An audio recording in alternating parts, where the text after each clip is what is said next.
Good afternoon. My name is Tom Chapman, and I am the 46th member of the National Transportation Safety Board.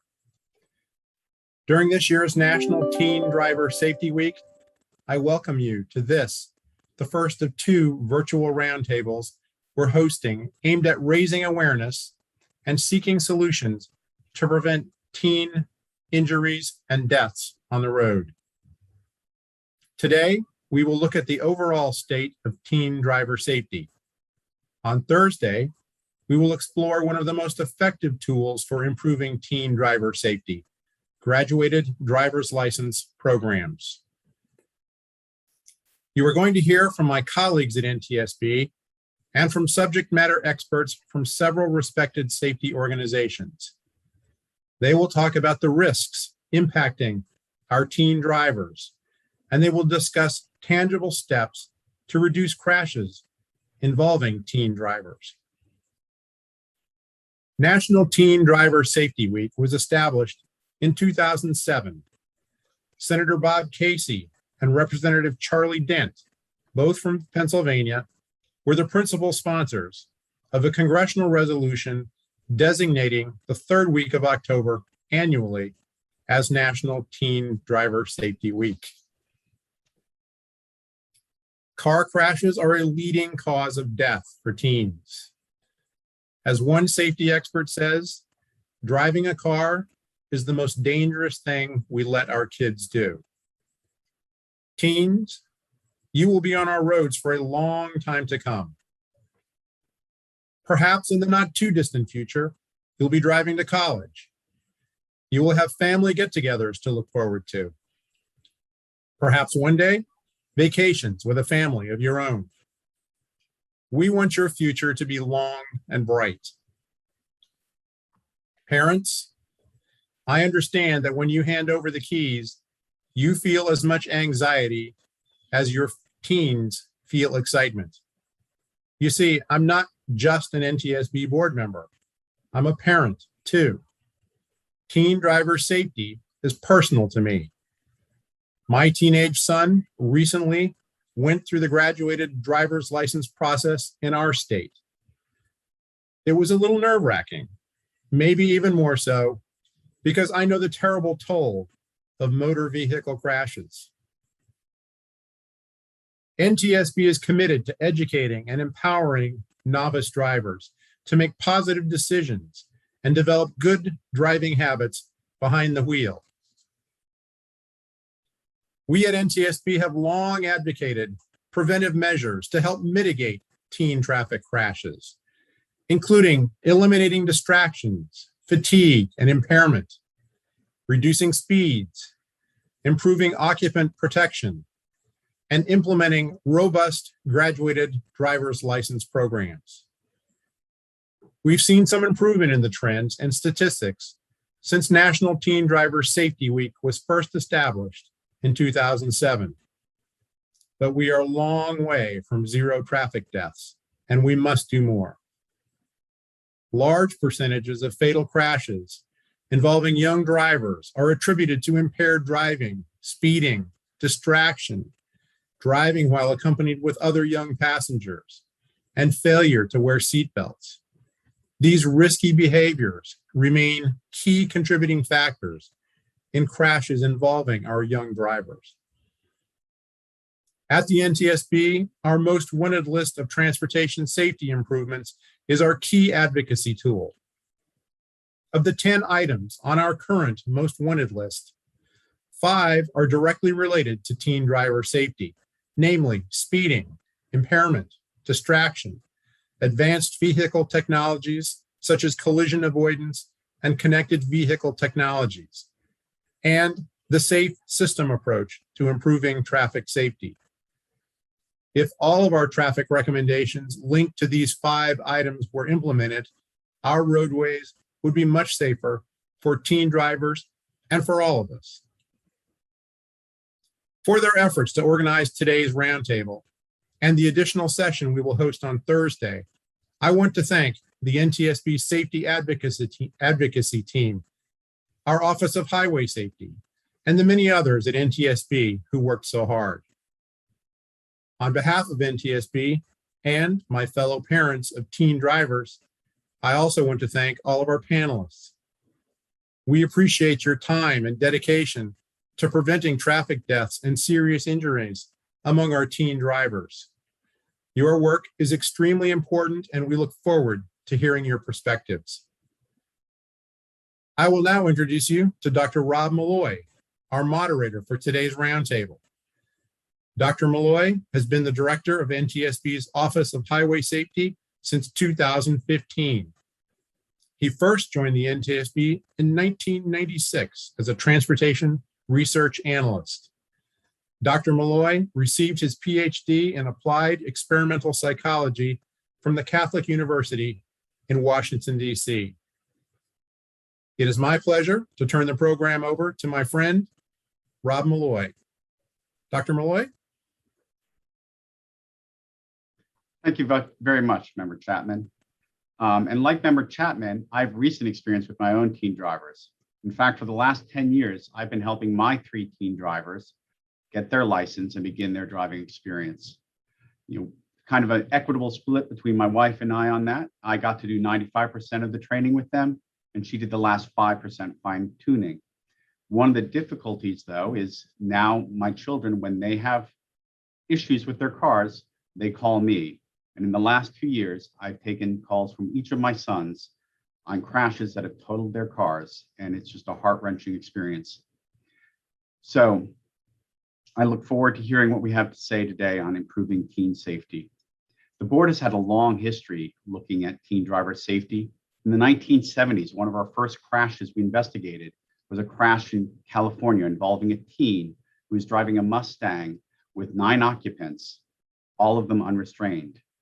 The Mustang was struck head-on by a Porsche that was traveling 100 miles an hour in a 45-mile-an-hour zone.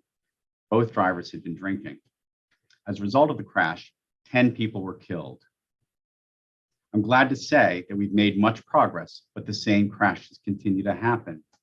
My most recent crash involving a teen driver happened in Fort Lauderdale, in which an 18-year-old driving with 3 of his friends decided to drive 116 miles an hour in a 30-mile-an-hour zone. They lost control of the vehicle and crashed, with 2 of the young men dying. As I said, I'm so glad we've made progress. We still have work to be done, but we have issued a number of recommendations at the board. Those calling for higher drinking laws, higher age drinking to 21, enforcement of underage drinking laws, a complete ban on the use of distracting electronic devices in the car, primary enforcement for seatbelt laws, and graduated driver's licensing. So as I said, we've made improvement, but we still have work to do. In 2019, over 1,600 young drivers died in crashes, and over 200,000 drivers were injured in crashes. In today's roundtable, we'll discuss the state of teen driving safety today and what we can do to improve teen driver safety moving forward. I would like to invite our panelists to turn on their cameras now.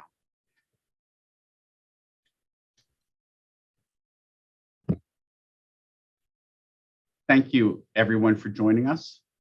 I'd like to go around the windows and have each of you introduce yourselves and the organization you work for. And instead of just your name and the organization, how about your organization, a little history of the organization, and what you're doing now. So I'm going to start with Rick. Thank you, Rick. Hey, thanks, Rob. Good afternoon, everyone. Rick Burt. I'm the president and CEO of SAD, Students Against Destructive Decisions. We're celebrating our 40th year of youth empowerment. We're a national organization that has about 8,000 chapters in high schools, middle schools, and colleges across the country. Originally focused just on the issues of alcohol-impaired driving. Now we handle a plethora of issues that threaten youth's health and safety, and certainly glad to work with our partners in NTSB and the esteemed organizations on this panel to combat the issues that teens face on the roadways. Thank you, sir. Thank you, Rick. Sandy.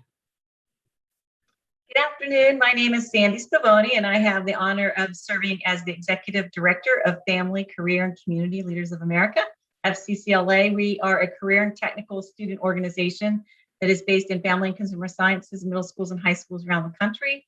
We've been around over 75 years, and we have a traffic safety program that's called Families Acting for Community Traffic Safety, better known as FACTS, and it's a peer-to-peer engagement opportunity for the students, but it's based on national standards in family consumer sciences. So if a principal comes in and wants to know why a teacher is spending some time on traffic safety, they can justify the use of their classroom time to integrate that into what they do.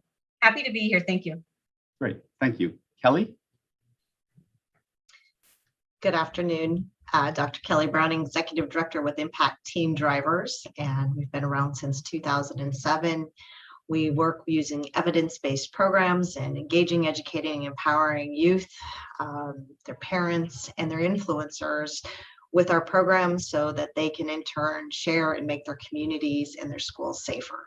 It's a privilege to be here. Thank you. Great. Thank you. Haley? Good afternoon, everyone. My name is Haley Reed. I'm a senior in high school in Ohio near the Toledo area, and I am serving on the National Family, Career, and Community Leaders of America, otherwise known as FCCLA's National Executive Council, as the Vice President of Membership. As Ms. Spavoni recently said, FCCLA is a dynamic and effective student-led organization, and our mission is to promote personal growth and leadership development through family and consumer sciences education. Great. Thank you, Haley. Charlie? Hello, everyone. Thank you for the invitation to be a part of this roundtable. My name is Charlie Clower, and I'm from the Virginia Tech Transportation Institute. VTTI is one of the largest transportation institutes in the US, and we are the largest group of safety researchers in the world.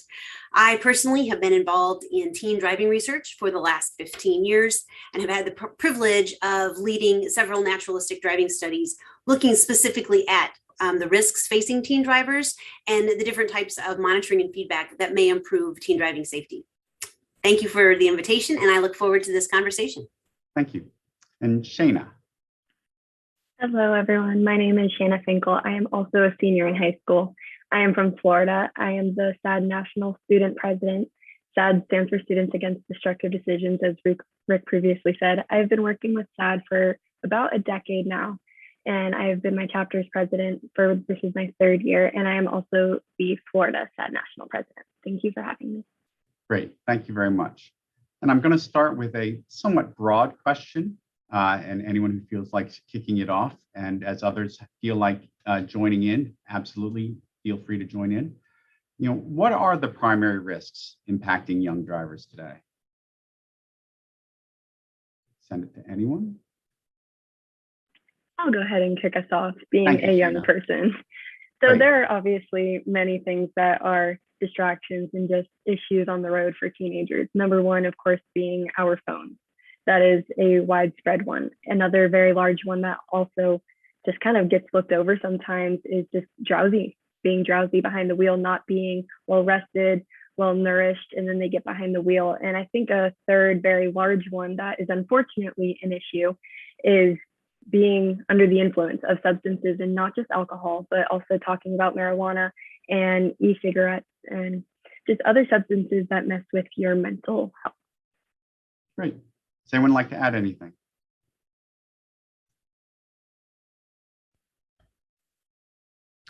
I'll jump in and add the thought of inexperience. Obviously, we know that the data shows us, and certainly Charlie can speak to this better than I, but as young people progress from adolescence into adulthood, we know the more time you spend behind the wheel, the more experienced you are, the better driver you are in most cases. So certainly a challenge is, how do we teach students not only the art, but also the science of driving and navigating and gaining skills that they need to be safe drivers, how to handle the unexpected, and how to combat some of the unique elements of adolescence, peer pressure, and some of the other elements that Shana mentioned that certainly aren't exclusive to young people, but certainly are more prevalent. Great. And Charlie? Yes, so I think that additionally to the things that have already been discussed, I think there are several other things that teen drivers face. And one of the things is while that inexperience, as Rick was suggesting, kind of leads to their inability to detect the hazards on the roadway. They are still learning what our potential hazards might be. And therefore, a lot of these risks kind of conflate that issue. For example, driver distraction or drowsiness even, or impairment. When they're not very good at detecting the hazards on the roadway in the first place, any of those things is going to exacerbate that issue. And so I think that's one reason why we see such high rates of crashes for our young and novice drivers and teen drivers, because the underlying issue here is they are learning. It is a skill that they all need to learn, and they really are not very good at detecting what potential hazards may be. Mhm. Excellent. Anyone else on that? This is for our younger panelists. Do you think, from a young person's perspective, that teens recognize these problems that we've talked about? I'll go ahead and chime in on that. I fully believe that while some young drivers are fully aware of what's going on when they're behind the wheel or from a passenger's perspective, there are numerous individuals who are on the opposite side of the spectrum who are not fully aware of the opportunities before them to create hazardous situations. And this is a direct result of our incredibly short attention span. Because of our short attention spans as young people, we have a tendency to add more things onto our plate that divert our attention from the task at hand, whether that would be music or being on our phones or having additional friends or young people in our car with us. That increases the risks for accidents and fatalities when they are behind the wheel. Great. I'm going to go ahead and piggy off of Haley a little bit. I absolutely 100% believe that if you already have your license, you are aware of the distractions on the road. You have to go through many courses and trainings, and you spend a long time behind the wheel before you actually get your license. We are completely aware of the distractions, but like Haley said, we have a short attention span. And the second we hit that red light, the first thing we want to do is go find something to do because we're not driving anymore. And I think a large issue that leads to why maybe teens aren't as trained to say, no, I don't need to do anything, I need to keep focusing on the road, is that there's a very large lack of driver's education courses. And maybe in some areas they're more prevalent than others, but I'm located in Pasco County, Florida, and we only have 3 remaining driver's ed programs at 3 high schools. And students are often redirected to take the courses online. And when they take the courses online, they're not receiving that same one-on-one teaching, that same one-on-one training. And I think that this honestly is leading to a big issue with why teens aren't so trained once they get behind the wheel. And I remember the board looked at driver's education and tried to see what could be done to improve it, to make it have a bigger impact than it was having. Does anyone have any thoughts on, has driver ed improved over the last decade? I'm seeing some shaking of your head, Sandy. I'm sorry, I don't think that it has. Unfortunately, I think that also sends a message to the young people that it's not valued and it's not a priority. So many schools have cut it. It's been, just put on the parents, and now you have your delay of licensures where you can just wait and then just go sign up and you have your license. And so I think that devalues that, and that, oh, it's just the thing I have to do to get my license. It's not that I really need this. This is going to keep me safe on the roads. And we continue to see that cut being across the board in the schools. No one's really taking ownership of who's going to be responsible to make sure this is available for all of our youth. And I'm sorry, but it hasn't gotten better. And I think the content too was so varied from city to city, county to county, let alone state and national. I'm so glad we have the GDLs now. So that's a huge improvement. But again, if they wait long enough, they can even bypass the GDLs. So I think that there's some great work that has to be done. There needs to be a major task force on driver's education, instead of saying it doesn't work. Well, yeah, it doesn't work the way it is right now, but it can work if we would invest in it. Okay, thank you. Kelly? Yeah, I think I just piggyback in what Sandy where she was going. And I think, so I'm based in California, Less than 16% of our high schools across the state offer any type of driver's education, and less than 4% offer any type of behind the wheel driver's training. So, it's in our state and in many states, it's an unfunded mandate under the Department of Education, which is a huge issue. It should be being taught, but it's not being taught. The other issue with that is now you have an affordability and an accessibility issue. So some of our most underserved populations, lowest socioeconomic, are not able to afford the private driver's education. So when it's not being offered in schools, that's a real headache. And like Sandy said, we really need someone to step up, and hopefully it would be back in education where I really truly believe it belongs, and take that ownership back into the school system. As hard as it is and as challenging as it is for our schools, this is the #1 killer of young people, and it's preventable. And we know that education is a key to that. So I support that as well. Thanks. Rick, you were about to come in, I think. Per usual, Kelly stole exactly what I was going to say. So I agree with what she said. And I think there's been some slight progress. And then I know NHTSA has released some new national standards for driver's education. Those are not widely executed, as Sandy so eloquently said. I also know, in talking with our students, a lot of the materials that are taught are from the 90s and early 2000s. When we think about how important it is to be relevant when we're talking to Gen Zers, a lot of that content, even though it is inconsistent, it's also not relevant in a way that's meaningful to young people too. Thank you. Haley? Yes, I thought I would chime in on this because I recently went through the driver's education courses. I'm currently 17 years old. So right before the pandemic, I went through the driver's education classes.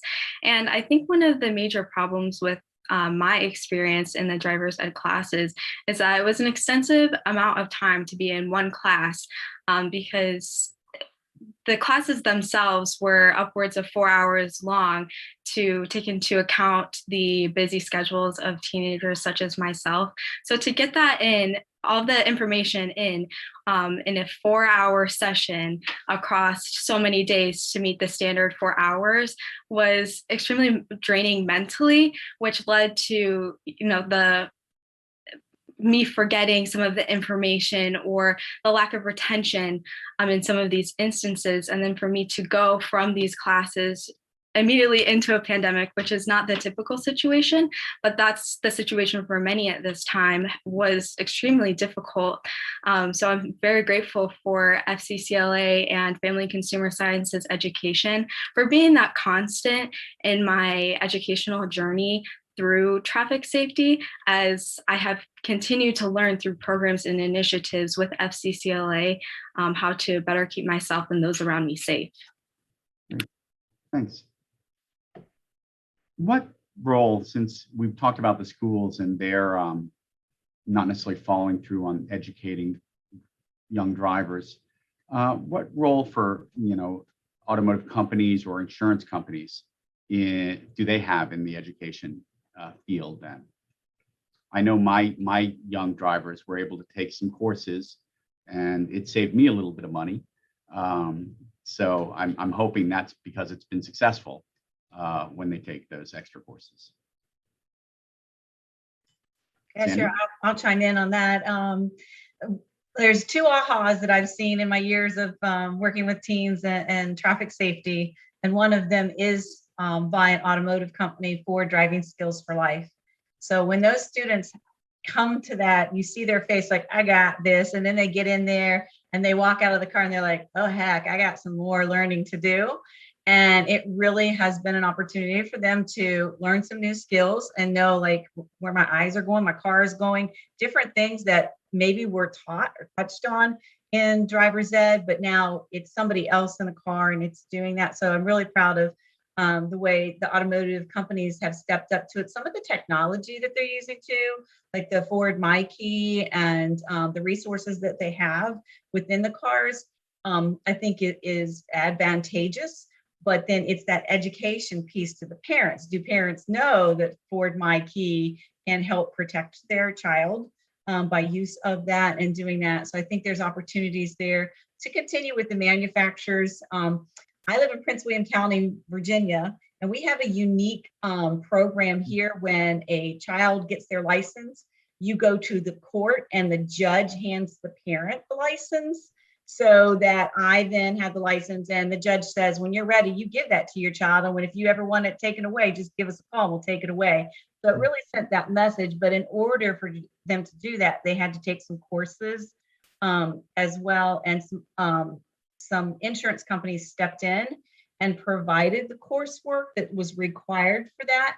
But again, I feel like if there is like in teaching, there's a national standard. Like we have to teach this, we have to meet these guidelines, and for consistency purposes, so that students, whether they're living in Florida or Ohio, they're sharing the roads with us and each other, that there could be some consistency. That I think the insurance companies are trying to fill that gap, but I think they're trying to fill something that maybe there needs to be some higher level guidance of what should be in there, in my opinion.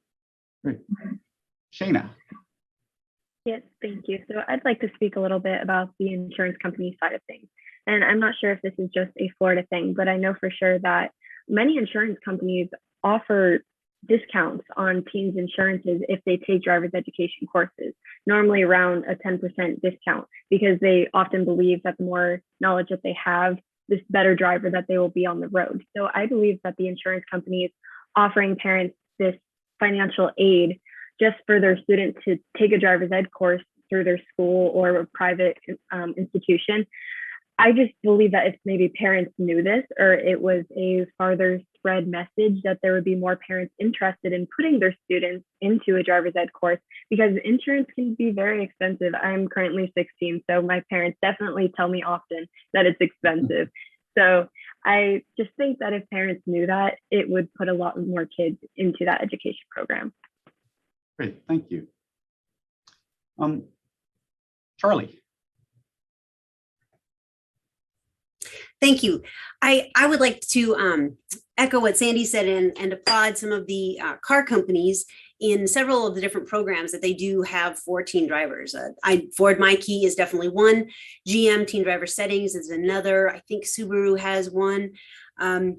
These programs can be very helpful to both parents and teens in just providing an additional layer of information to teens in their overall driving safety. Insurance companies also have various programs, and certainly some that require like a little car chip that goes inside the vehicle, and can provide both feedback to parents and teens regarding teen drivers' hard accelerations. I know that some of the car companies also provide that, but those hard G-forces, hard braking, hard cornering, really, we have found in our research are indicative of crash occurrence. And if we can reduce the frequency of those behaviors, I think we could also improve teen driving safety. So any of those programs that provide that feedback, encourage teens to reduce this type of driving behavior, I think can be very beneficial. Yes, and I agree. I think with my kids, I had that wanting to get something monitoring their driving in the car. And with one of my children, it was pretty easy. And the other, it was always a challenge, and so that's, going down that road is a difficult fight. And luckily, I like the idea of having the license be able to come back to me and when I'm in that type of discussion. I think it was Haley mentioned something, and I'm curious about this right now. I think we've made a lot of improvement in teen driver safety. But I think with a lot of things right now with driver safety overall, we're seeing some of those trends reversed. And could anyone talk about those trends and why we may be seeing that reversed?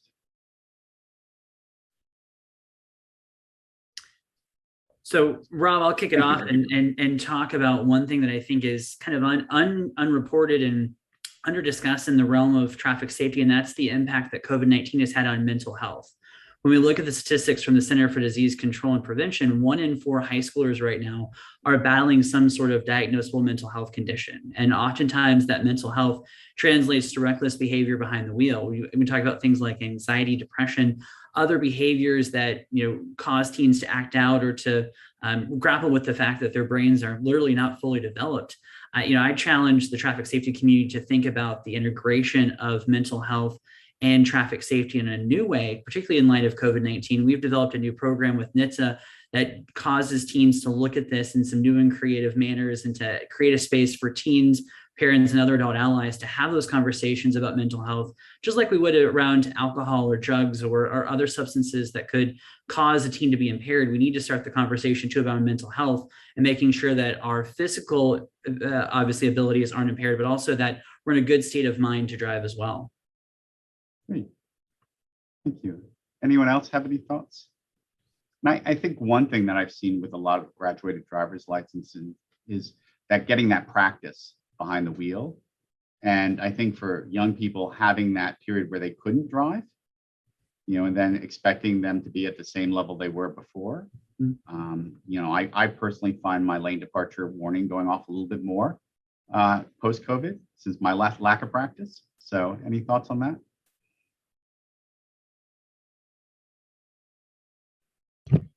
All right. Rob, I think that absolutely is the answer. If you're a student, or I think it was Haley that said she got her license right before COVID, and then all of a sudden, really, we're not driving anywhere, we're not going anywhere. And now, as we start reintegrating back into our communities, to expect them to just be able to pick it up where they left it, it's not realistic for any of us. I know I'm again based out of California, and I know just driving on our own roads, I noticed myself even having a hard time keeping a consistent speed and just doing things I wouldn't have normally done, and so it's getting back up to practice. And I think the way to think about that for parents, really for any of us, is any complex task takes consistency in doing the task and practicing the task to be good at the task or to improve your skill level at that task. So, if you take a month off of working out and you can't go back and just start working out where you were a month prior, right? You have to ease back into it. So I think being aware of that, we certainly have seen on our roadways in the US, almost a doubling of like 100+ mile an hour tickets. So reckless driving. Certainly the distractions are there because that was part of what was keeping us all engaged while we sat in our house during the pandemic, and understanding that now it's time to put those down and focus again on the road as we get behind the wheel. Those are all really, really important issues. Understanding what the graduated driver licensing laws are. So if your child, went into that intermediate stage, and whether it's 6 months or a year that they're not supposed to have passengers, if for a year they weren't driving, then you probably need to reset that clock. And even though that might not be the law is the minimum. Understanding that as parents, we have a duty to keep our children safe, but also other roadways users safe. And I think it's really important that we put some effort into that as we come back and start reintegrating into our communities. Great, thank you. And Charlie, you mentioned something about the difficult task, learning the roadways. How does that impact taking a break from that training? Absolutely. So, like I said, learning to drive is like learning any complex skill. It requires practice, and then no matter what we do, we are never ever going to get rid of that learning curve. But hopefully, there are ways that we can steepen it or shorten that learning curve to a certain degree. But with COVID, many of us were not driving, many of us were not out there. And even if we were, the traffic patterns were very different than they are as we're starting to open back up and people are starting to go places once again. And so now it's almost like not only were we out of practice, but we're all relearning and we're all back on a bit of a learning curve. And so that's even more true for our teen drivers. And it's very important for parents. And I think that you make a great point, Kelly. The graduated driver's licensing laws are the bare minimum, and your teens need practice. And so if they haven't been getting practice, we need to restart that clock and make sure that they're getting practice in the safest conditions possible, which is the premise behind our graduated driver's licensing laws. To kind of go off of that, I think that the GDL system has a minor flaw. Like you were saying, there needs to be practice. Teens must practice. And I think the fact that once you turn 18, you don't have to have practice. You can immediately go and get your license. 18 still has that teen at the end of it, and they're still going to be a teen for the next 2 years. So the fact that they can immediately get their birthday and go over to the DMV and walk out with a license, never even maybe being behind a wheel before until that moment, I think that's a flaw that really does need to be brought up. Great, thank you. Want to go to a more specific topic right now. And this is a crash that we investigated, and this goes towards distractions. And I think Kelly may have mentioned how the pandemic has really gotten us reliant on this electronic communication. And this was a crash on which a young man had just left his work and was heading home, a short trip, and had to discuss with his friend what he was going to be doing that night by text, and unfortunately he ended up crashing and died in the crash. It was a very short trip, and to just be able to go a little while without your device is getting harder and harder. The question is kind of, how has distraction changed? We've always had distraction, with radios and other aspects of the car, but how has it changed for young people today? Open to Charlie, maybe. I think you've done research in the area. I have done research in this area. Thank you.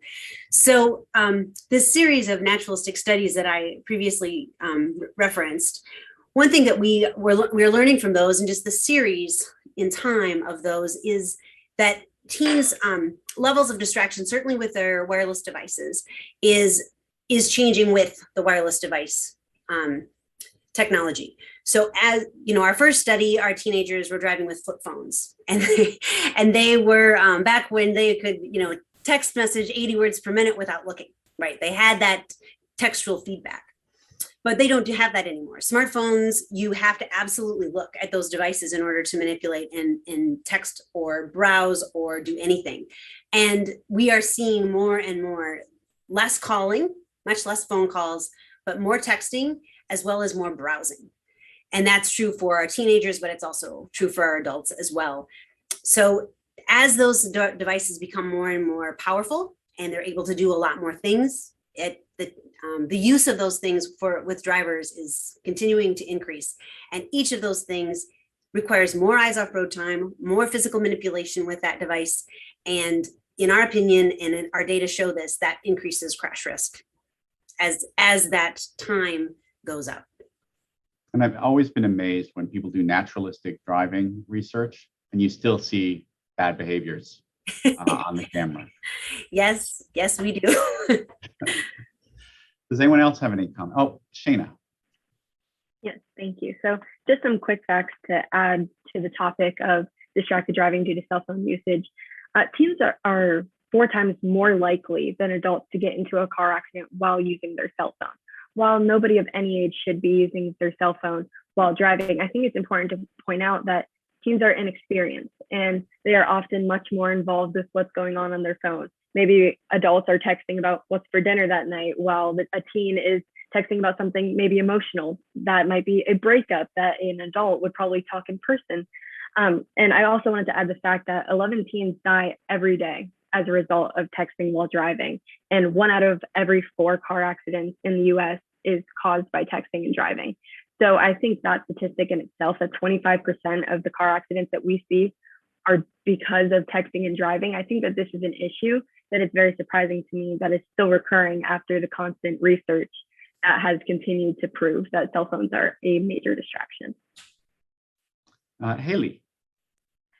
I would definitely agree with Shayna in the fact that this is such a fluid and ever-changing situation with the dynamic of distractions and the addition of distractions. If you think about it, when I was growing up, I would see my mom would print out every direction on MapQuest physically so she could have a paper copy of where we were going. And now I can say we've saved a lot of ink from that, but also that comes with the addition of the phone map, and that adds a distraction. That adds glances to the phone from getting to one destination to the next. So it's incredibly imperative for people to understand that distractions are never going to go away. So it's how we advocate to our teen drivers to eliminate those distractions to keep them and those around them safe. Great. Rob, one of the things that I found most interesting, if you've been watching C-SPAN or the news, there's been a lot of discussion around app technology, particularly social media technology, and the addictive nature of this technology. And so I think we can't forego the understanding that there's literally a science behind why teens, and all of us for some degree, are so addicted to our electronic devices. That sense of FOMO, that fear of missing out, is very real, especially amongst young people. And so it's no surprise to me, but it is disappointing that when we survey young people, we get the response that we know that just driving distracted with an electronic device is wrong, but we still do it anyway. So how do we overcome that dissonance in our moral compasses of we're literally so tied to these devices? And I bet even the adults on the phone are around the table today, we all know where our cell phone is right now, just because of how connected we are as a society. So I think that's important to note as well. Thank you. Kelly? Rob, can I just build off of that too? I think that both Shana and Haley and Rick all had some really good feedback there. The one thing I would encourage us is, we know there's a difference between being aware something's dangerous and actually choosing a different behavior. And the key is to move way beyond awareness to behavior change. That's really, really important. And Dr. Clower's work has helped us include some of that, but also not to look at the device. So it's not just the cell phone. The cell phone certainly is our new nemesis, but kids have been dying behind the wheel of a vehicle long before a cell phone came out as a #1 killer. So really helping them understand the 4 primary types: the visual, manual, cognitive, and auditory, versus it's not the device that's evil. It's when you choose to use it that makes it a poor decision. And one of the reasons I say that, right before COVID, I was doing some focus groups and asking, kids didn't know what they were coming in for, teens didn't know what they're coming for other than safe driving. And, one of the young women walked in and immediately started talking about how she'd never text and drive because that was just dumb. But a few questions into the focus group, when I asked how many in here have ever taken a selfie with the driver while the car's moving, her hand shot up. So again, that front lobe not being fully developed makes that connection to the poor choice not really good. Same type of situation as focus group, when a young man said, yeah, I'd never text and drive. I don't have to because it's on my watch, and flipped his Apple Watch over where he could see it. So I think one of the important things is that we're talking about the choice and the decision versus just the instrument. Certainly the instrument matters, but since the instruments are going to change at all times, because Haley and Shane, I hate to admit this, but there were no cell phones when I was learning to drive. I'm not sure we had ABS brakes then either, as a matter of fact. But I think it's really important to understand the why behind things versus just the item. And Sandy, stop laughing. I know you're with me in that category. So thank you, Rob. Thanks. I have something else that I would like to add on to this topic. Yes, thank you. So I think it's also important to realize maybe the medical side behind why texting and driving is so dangerous. And we always hear the little quote about when you look down for 5 seconds, you've crossed the football field. We hear that all the time, but I think something that we don't hear is how texting and driving truly slows the brain. And I think you probably hear a lot of teens that say, oh, I can multitask, I can text and drive, that's no issue whatsoever. But when you're attempting to do 2 things at one time, like texting while driving, you are slowing down your reaction time.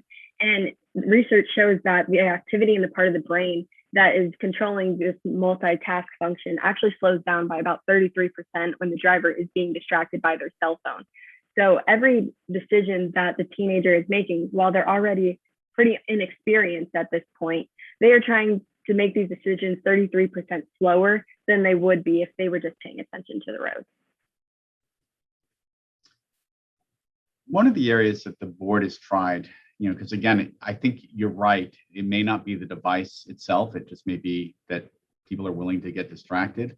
But we certainly have tried with strong laws for non-use for everybody, because I think one of the things when you just have it for young people is the police are in a real bind of who's young and who's not. And then also the working with the manufacturers of these devices. Has anyone had any success at all in trying to figure out parental lockouts, or, we've recommended the electronic device manufacturers create the lockouts for whenever the car is moving. So I don't know if anyone's talked about that. Yeah, honestly, for years now, there's been several different apps that have been developed and are available. It's the adoption of use of those. Many of them, if it's based on the speed, I had one on mine and I was in the metro and it shut my phone down because I was riding a train. So I was going fast on the train. So it was speed based, but it drains your battery. So, I know they're working and coming a long way on that. You can manually put your I'm driving message when you're doing that. But again, it's that consistent adoption. I think it's really interesting, and you bring up a really good point, Rob, is that it's an adult thing too. We cannot tell our teens don't do this, and they're observing every adult on the road and their parents with their phone in their hand. Because then if we can handle it, they're better at it than us, so it's that consistent messaging that's going on. I think there is hope with the manufacturers that there will become something that will help in this manner. I know parents can put geo fencing on their kids' phone and everything, but you also hear, I've heard teens say how they get around that. So they're pretty smart on that piece, but it really, I think, goes to what Kelly was saying. It's that conscious decision that it's a personal decision that we have to get to that point that is made. And, I'm really interested in the next generation because, like Kelly was saying, I didn't have a phone when I was learning how to drive, or as a kid in the backseat of my mom and dad's car, they didn't have it either, right? So then you got Haley and Shayna who have it. Their parents probably have it, but we have a younger generation that as soon as they get in a car, they're on a tablet. Like they're consistently connected to technology. So then, now I'm going to drive and I have to put this away the whole time. So it's going to, I think, become more of an epidemic and a challenge if we don't figure this out together as a society to protect not just us, but everybody we're sharing the road with on that, to put it down. But there are apps. Yeah, there are. One thing that you mentioned, and this come up a couple times, is how do we get parents to understand the impact they're having? Just either through their behaviors or through their not talking with their kids about risks. How can we improve parental involvement? I think the number one thing that parents fail to understand is that every single action that you do around your child, they are watching. Whether you think their face is in a tablet or eating, they're seeing every single thing that you are doing, and that is what they're growing up to understand is proper. So if you're getting into a car and you're texting what's for dinner and you're on your phone, you're on a phone call, you're fixing your makeup, you're checking the email so you're prepared for your next meeting, your child, backseat or front seat, they are seeing that. And the second that they get their license and they start to drive, they're going to think, okay, well, mom and dad are my biggest role model and I do everything they do. They do this, it's okay. And I think that parents think that they don't have that much of an impact because their child's going to make their own choice. But your child's choices are very largely influenced by what you are doing. So I think just being overly cautious of what you're doing, even though it's in your own home or your own car space, when your child is in the car, you just need to be very aware of the decisions you're making and understand that if you wouldn't want your child to make that decision, you shouldn't either. I'd like to piggyback on that, and Shana, you're absolutely right. We just started a new campaign with the Safe Kids Worldwide, and it's under your influence. But the key there is we tell parents in our program, drive like you want your child to drive. If you're slugging back a latte, talking on the phone, driving with one knee, 5 miles over the speed limit, why will you wonder why your kids are doing 10 miles over the speed limit, juggling a burrito or a double ducker taco and live streaming the entire time, right? Do as I say, not as I do has never worked for any generation. And it's certainly not going to work for this one. We've got a very savvy generation. So we need to be authentic. And often that change of culture comes from parents really taking a hard, honest look at us ourselves in the mirror and recognizing that the behaviors we have, if you're doing it, is that something you'd be okay with your child doing? We're the number one influencer for teens riding and driving behaviors. And they've been watching us since they were forward facing in a car seat. So being very thoughtful about the choices we make, understanding the why behind graduated driver licensing. I've had parents tell me, well, no, my child's not allowed to text and drive. But I get so angry when they don't answer the phone when I call them and they know they're driving. So really this understanding it's no safer for them to answer the phone or text you back than it is a friend. really being thoughtful. And I think parents get that. Sometimes it's just not at their forward thinking piece. But if we want to change the culture around that, we really do as parents need to look at that. The flip side of that is, I know with the young students that we work with, they talk to their parents about buckling up, about putting the phone away because they don't feel safe. And that's similar to, back in the day, my generation of speaking up about seatbelts, right? So I think that change of culture takes place when both parents and teens, that's reciprocal in the relationship. So yeah, I agree as well. Great, thanks. Charlie? Yes, I would agree completely. And I think that Shayna's comment about parents modeling good behavior, it can't start at 14 or 16 or when their teen starts to drive it. It has to start exactly, as Kelly was saying, when their kid gets flipped around in their car seat. That's when that good modeling behavior really needs to play a role.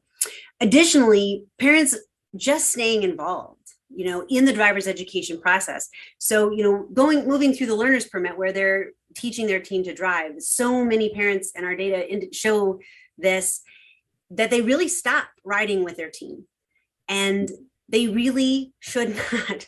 The education doesn't end once they get their independent license. It's actually on many levels kind of just starting to begin.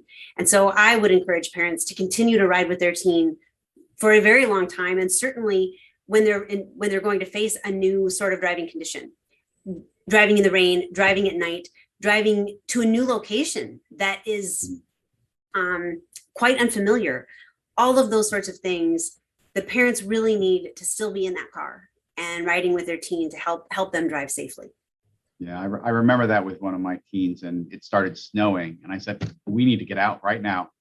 And they're like, oh, no, I'm done with my hours. And it's like, no, this is just an opportunity. So, Haley. I completely agree with everything that has just been said.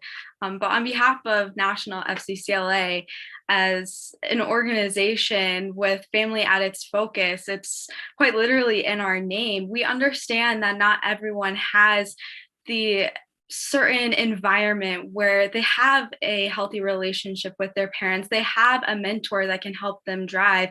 Sometimes it's a matter of they just pay for it and let them go. And while that's something that truly breaks our hearts, we need to understand that if parents aren't willing to take the step and help their teens learn how to drive safely, then that responsibility falls on the people who are surrounding the teen, their peers, their friends, the people who are in the car with them. So making sure that our educational practices, our initiatives, our opportunities, and our programs help advocate all of the aspects of teen driving safety to our members and beyond is imperative. Great. Thank you, Haley. Shayna. Haley, I think that you make a really great point about how a teen might not have those available resources. And coming from an organization that is for students against destructive decisions, one of our main goals, of course, is to engage teens, but another one is to mobilize communities. And communities are not just the teen and the students that are in it. It's the teachers, it's the parents, it's the guardians, it's the older siblings. It is everybody that makes that teen's community. And whether that's one person or 50, there is someone there that is going to be there to help them through that process. And if not, there are so many resources available, whether it's the driver's education teacher at your school or a trusted counselor. But I just think that when teens are sent to do these lessons, I think that it would be a really great program if parents were expected to sit in on the lessons with their students. Maybe making a couple mandatory parent sessions where the teacher is one-on-one with the parents saying, hey, your teen is taking a huge step in their life right now, and you do not want to miss these next couple months because this is what's going to pave the way for the rest of their lives when they are in a mobile vehicle. And I think that that should really ring a bell for them. Like, they need to be there.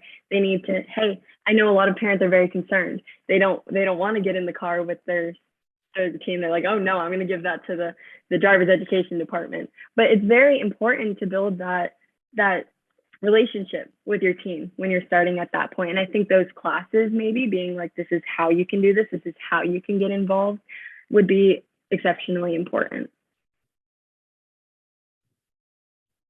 One thing, and not that any parents do this, but to transition to speed, speed is certainly a factor in the crashes that I talked about.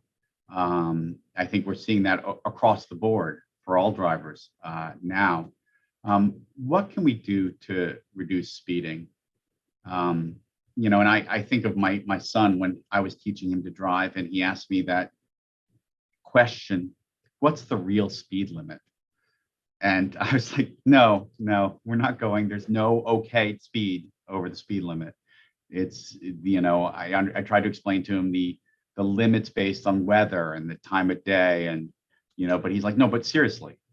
And so, how do we keep our young people from speeding? Charlie. So there was some very interesting research that came out of the University of Minnesota by Dr. Nicole Morris. And one thing that they did is they used actually a cell phone app that provided feedback to the teen about speeding and in specific speed limit zones. And one thing that their research found that I thought was very interesting was that just getting an alert to let them know that they are traveling above the speed limit was enough to reduce their speed back. And so I think part of teen speeding, and this isn't across the board by any stretch of the imagination, but I think a lot of the prevalence of speeding for novice drivers or teen drivers is they're just not, they haven't learned that skill. They haven't learned how to best estimate their speed or what an appropriate speed is for a given road. Because, you're right, the speed limit signs are not everywhere. And they may forget, it may have changed and they didn't realize it, or they missed that speed or that speed limit change. And so just getting some feedback about speeding really did actually improve generally across the board, it did improve speeding behavior. So some of those apps on cell phones can maybe be part of the solution. So I'm not saying that cell phones are what I'm saying is that sometimes technology can be part of our solution, and that includes cell phones. So that's one thing that I thought was quite interesting and could potentially be used, and certainly for parents who are seeing repeated speeding in just various aspects of their teen driver, to maybe suggest using one of those to just give them some feedback on when they might be going above the speed limit. Good to hear. I mean, the board has recommended intelligent speed adapters.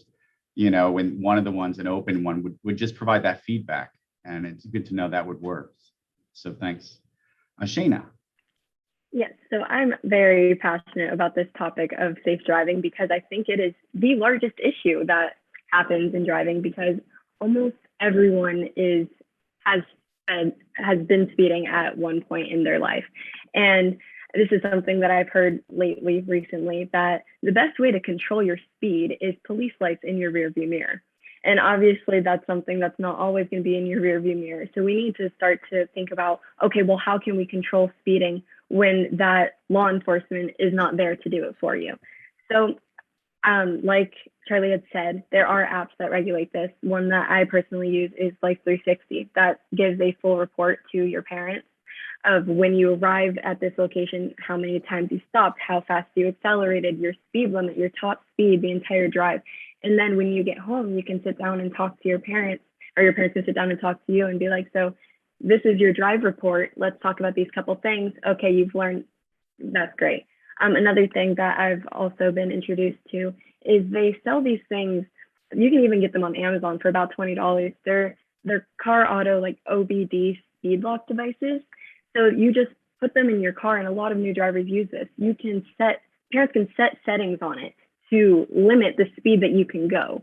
So if that child is not going to be driving on a highway for the first few months, they're not going to let that speed get above maybe 55, because that's what a road that they might be on is the highest speed. You can also set many other settings, including the highest volume that the radio can go. And if the volume gets too loud, it won't let it, but if they're trying or the car volume is too loud, it alerts the number attached to that, so likely the parent. So there's lots of technology that is available to stop teens from speeding, or at least train them to not speed until the point where they just understand not to do it. And I just think that it's up to the parents to put those into play. Rick. Yeah, I think she makes some great points, but I think there's an even more powerful technology that exists, and that's creating a culture where young people know the power of speaking up. We've been working for years to create a culture where young people know that if they're in a situation they don't feel comfortable, if they're in a car, where, regardless of who the driver is, to use their voice and speak up and say, hey, I don't feel comfortable, slow down, I don't feel comfortable, put down the phone. We've launched a new social media campaign with the Ford Motor Company Fund called Speak Up, Slow Down, just to drive home this point that there really is a power in young people using that voice. And most motorists admit that when they hear those words from someone else who's in the car, they're going to slow down, either the fear of putting a strain on their relationship, fear of hurting someone else, or fear that they're going to tell mom or dad or another person in their life who's going to cause some consequences to happen at home. So I think it's not just about the tech in the car, but also making sure we have a culture where young people feel empowered to speak up. Actually, I think I did read a blog recently about a young man who had been driving in a car, and just didn't feel comfortable speaking up. Yeah. How do we get teens more involved in peer-to-peer communication, on the safety message, because it'd be nice if the other eyes in the car were saying, oh, you may not notice this, but you're speeding, and feeling comfortable calling that out.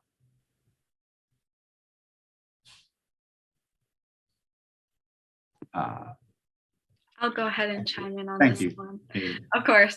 I think that Mr. Burr put it perfectly, that creating a culture and an environment where students feel comfortable to speak up is so critical to the development and the decrease of these tragic fatalities and injuries related to traffic incidents. But creating that culture involves peer-to-peer education and peer-to-peer advocacy. So encouraging other individuals, whether it be your friends, family members, what have you, encouraging them to be involved in opportunities such as SAD and FCCLA has a multitude of opportunities in correlation with just membership. And through increasing members, we can then encourage them to take part in our opportunities with Ford Driving Skills for Life, with the National Road Safety Foundation, and with all of our other incredible partnerships and opportunities, so that we can better help prepare this next generation to feel comfortable with speaking up and to know what's right. Great. And one thing I'll just ask Kelly, on the police involvement in teaching young people about speeding. We're not always going to be able to have lights in the rear view mirror to help us, but are there things that our police were working on to help? Absolutely. I'm actually in Rhode Island today at the National Troopers Coalition, working with a bunch of law enforcement from across the US. And one of the things they keep coming by and talking to me about is, we need to do more. How do we do more? Because it's not possible to have lights all the time. And so one of the things we see them doing is doing education directly in the school system, as well as the community. So we encourage them to go into the health classes, the health education that meets the national health education standards, to talk about injury prevention, and motor vehicle collisions is certainly one of them.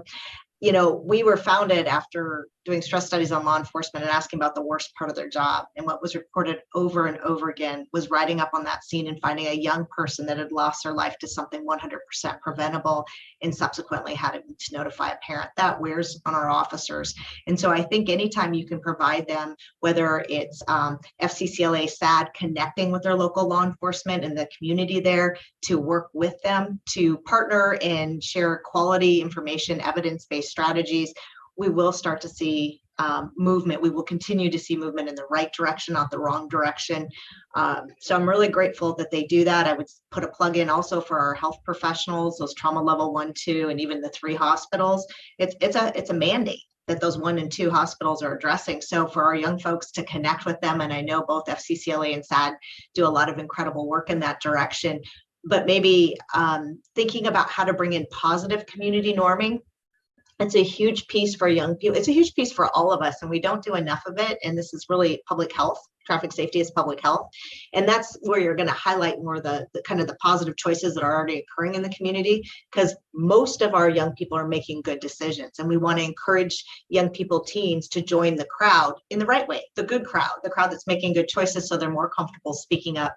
You know, a lot of our research shows that 90% of teens that have somebody speak up in the car, whether it's putting the phone away or slowing down, will do that, will accommodate that request. So it's the knowing that you can speak up, I think, is really, really important, and using positive community norming where, hey, it's normal not to use your phone, it's normal not to speed, is really important to have those signs around the schools and in your community, on your buses. I know Minnesota did it, I think it was northern Minnesota did a big piece where they put it on their city buses.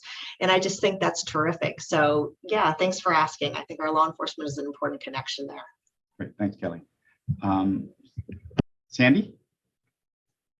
Sure.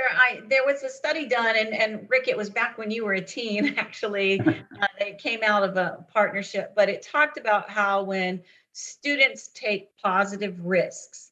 So what Shayna and Haley are doing today, this is a positive risk, right? They're less likely to take those negative risks. So engaging them in organizations and positive sports and stepping out and being a leader in one of these organizations, if they're speaking out to their peers about this, that's a risk. It's, maybe not the thing to do, but they want to do that. And so the research indicated that if we can get them to take these positive risks of community engagement and participation, then they're less likely to do these other risks. And also a positive risk could be that example of speaking up. And I go again back to adults and parents, because we don't get a pass on this. If you are in a car and somebody gets in your car and they don't buckle up. My nickname is Safety Sandy for a reason, because I can't start my car, guys, because you're not, but you have to mirror that for them and not think that, oh, well, then we're adults, it's okay, because they're watching, they're seeing that too with that. So I think the more opportunities we can provide for youth, and again, going back to the youth who don't have the strong family units, that mom and dad's going to be checking their app and doing all this, giving them opportunities as well to engage is critical for equity and access to safety in this area. So I'd love to see us do more of that together. Great, thank you. Shayna? Yes, so I think that it's very important for us to talk about these peer-to-peer relationships, and just to put maybe some more emphasis on that. I know we've been doing a lot of that, but I'd really like to touch on what Kelly was saying about how the majority of teens are not making the bad decisions. And I think that that's a very large misconception in the student youth community. They go to a party and they think, well, everyone in this room is drinking, I have to as well. Or everyone drives and they text on their phone, well, I should do that as well. And I think it's very important that we highlight that it's not everyone. And while it might be everyone in that room, I bet if you take them all sober out of the room and say, hey, do you actually want to be drinking at this party? Or are you doing it because everyone else is? I think you'd be very surprised at the results that you get. And I think that we just really need to put emphasis on that it's okay to be that one person in the room that's not doing what everyone else is doing. Because I recently got some very great advice that if you go somewhere and you're the only person not doing something, the amount of people that are seeing you not doing it, that's just going to make it, okay, well, Haley's not drinking, so next time I'm going to come and I'm not going to drink either, because I see that she's doing it and she's a good person. So I know that it's okay for me to not do it next time. Showing them that the majority isn't always the majority because they want it to be the majority. It's just like that because of that instant of peer pressure. And I think peer pressure is a very, very, very large influence in many of the safety categories, because the biggest thing that most kids want to do is they want to impress their friends. They want to do what their friends are doing. And I just think that that whole trend really does need to be put to an end. And I think that's great, because I'm so glad we're talking about the positive role people can have and the good things, choices people are making, because, in my job, unfortunately, and a lot of things we do, we look at the bad end of things and, sometimes forget how many kids, young teens did not crash that day because they were doing the right things. So thank you for that perspective. One thing that Rick brought up earlier, and Shana, you just mentioned, as teens are feeling more stress, and because of peer pressure, they may be more likely to engage in drinking and or taking drugs, and then driving. And we know that those two can't be combined. That none of us can drink and drive, and none of us can do drugs and drive. What can we do to? I think like 1 in 5 crashes are related to substance impairment that involve teens. What can we do to reduce that? Throw it open to Kelly. Sure.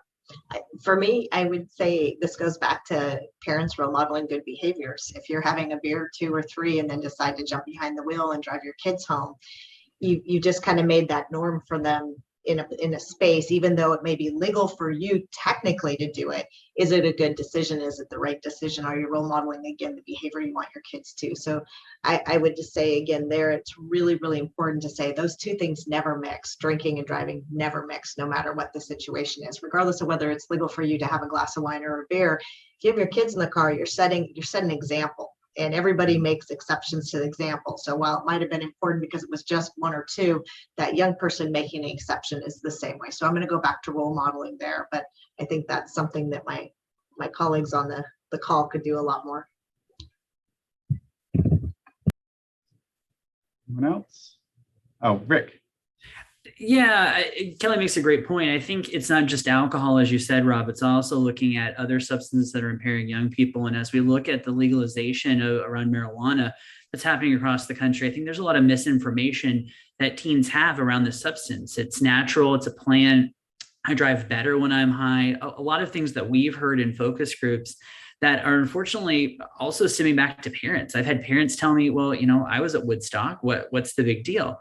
And so I think we really need to reground our education and our awareness to go back to culture change, like Kelly said, when we talk about the polysubstance issue too. It's not just drugs, it's not just alcohol, but particularly young people are mixing those too. You add in things like over-the-counter medications and prescriptions, and you've got a really dangerous recipe. So I think it starts with awareness and raising awareness around these substances and how they impact a young person's ability to drive, particularly working with Gen Z and knowing that Gen Z wants to be in control and want things that are authentic. And so I think if our message talks about how these substances takes the control away from you and puts you and others in harm's way, I think that's a good place to keep the conversation moving. And also just mention that we've launched a new contest this week with the National Road Safety Foundation, our annual Driving Skills 101 contest that highlights and creates a space for young people to share their ideas with us around marijuana and driving and how we can spread the truth, as if you will, on this substance in a really creative way that's, again, peer-to-peer led.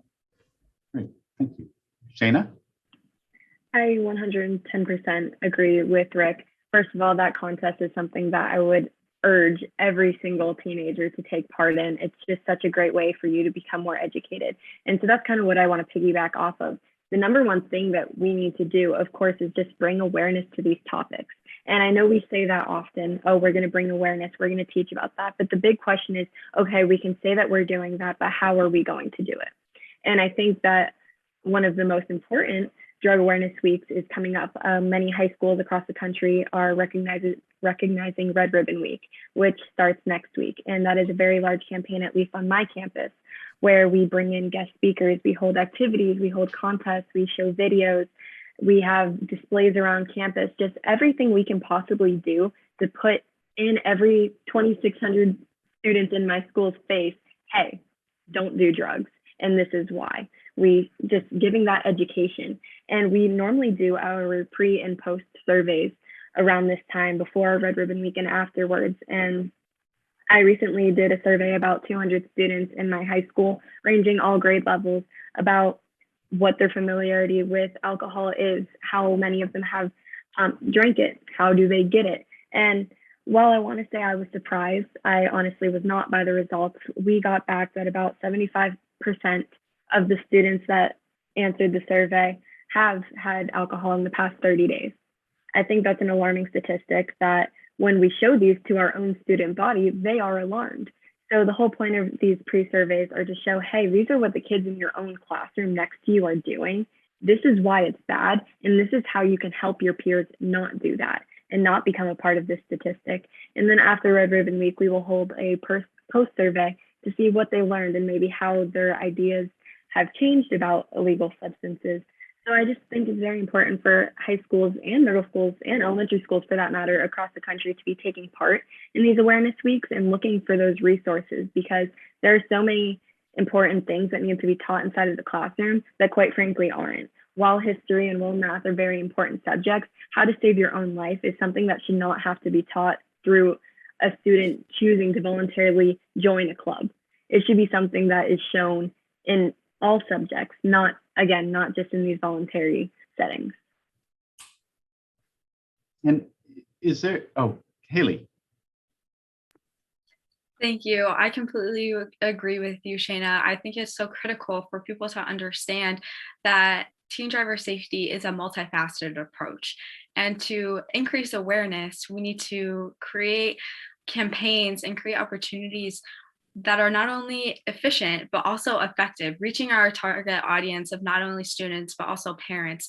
And as you said, with the education aspect of it, it's so critical to understand that through programs such as Red Ribbon Week and different opportunities within the school and extracurriculars, that's not always something that students are forced to take part in. That's not always something that is directly implemented onto the student.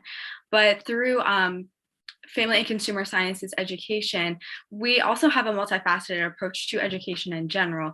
Students are not just learning language arts for an entire year. They're not just learning math. And while those are very imperative to a student's success in let's say human growth and development classes, it's important for students to know how their brain fully develops and how that affects driver safety. In textiles and design, it's important for people to understand how to create reflective wear when they're a pedestrian on a roadway. So making sure that we have those opportunities to implement traffic safety in every single thing that we do will also boost that confidence onto our teens to make good decisions. Excellent. And I like to the joining together of various youth safety programs to work in concert.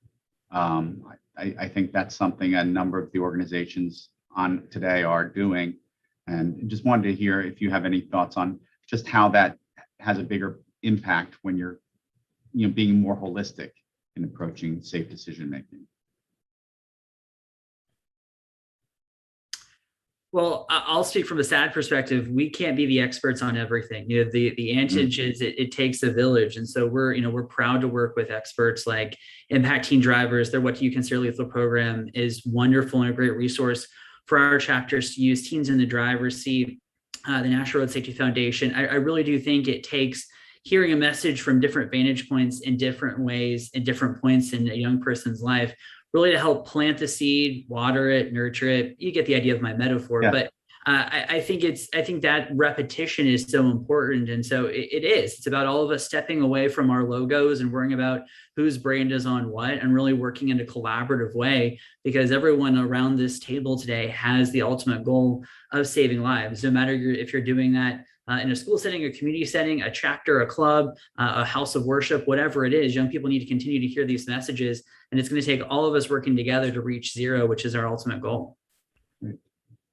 I think that, yes, thank you. I think that Rick honestly could not have worded that better. I was about to say about half of that. So very good job there. But SAD has absolutely incredible partners that we work with that are always just focused on reaching those same goals that we are. But like you said, we can't be the experts in every field. So I think being able to work with organizations that are experts in that field just makes our resources that much better. And I think the thing that I always like to refer to is we need to think about how we're branding what we are talking about to the youth. And I really do not like to talk about this, but we have to think about how the tobacco industries and the alcohol companies, how they are branding their products sometimes to go towards the youth, and how those are eye-catching things, and those commercials, how they use teenagers in them sometimes. I think it's just very important to think that most organizations know what they are doing when they're trying to advertise their products. So us being the preventative side of that, we need to as well. We need to be providing resources that are not meant for people that are older, because then teenagers might not be as intrigued to look at it. So I think that's where it comes in, that all of these organizations have to work together, because, for example, SAD is working with youth. So when I or my other fellow friends in SAD get to go and work with other organizations, we're able to provide the youth perspective so that they can reach these goals of making things accessible for teens. Thank you. One aspect that I think too, as we talk about a lot of the behavioral things that affect teen driving, is I think right now the board is working on a program of safe systems, and recognizing that it's not just bad teen drivers and bad decisions. This might go to Charlie first, is that our roads may not be designed to help them make decisions, and the vehicles may not be designed to help them perform that task. So what more can we do to make sure it's a safe system for them to operate in? That's a great question. And so, yes, I'm also an associate professor of industrial and systems engineering. And I teach a class in human factors transportation for our undergraduates and graduate students on these types of issues. There are a lot of different aspects to our system, to our transportation system, that could be better and that could improve teen driving safety, but driving safety across the board. One of those things, of course, is this increase in technology towards automated vehicles. These are technologies that most likely will really save lives as we move forward. However, the human factors in the design of those systems must be very critically considered. And the design right now is there's a lot of improvements that really need to be made to those systems, but they really can save lives. And I think that a lot of the issues that we're talking about today, speeding, distraction, drowsiness, alcohol impairment, there's a wide variety of efforts and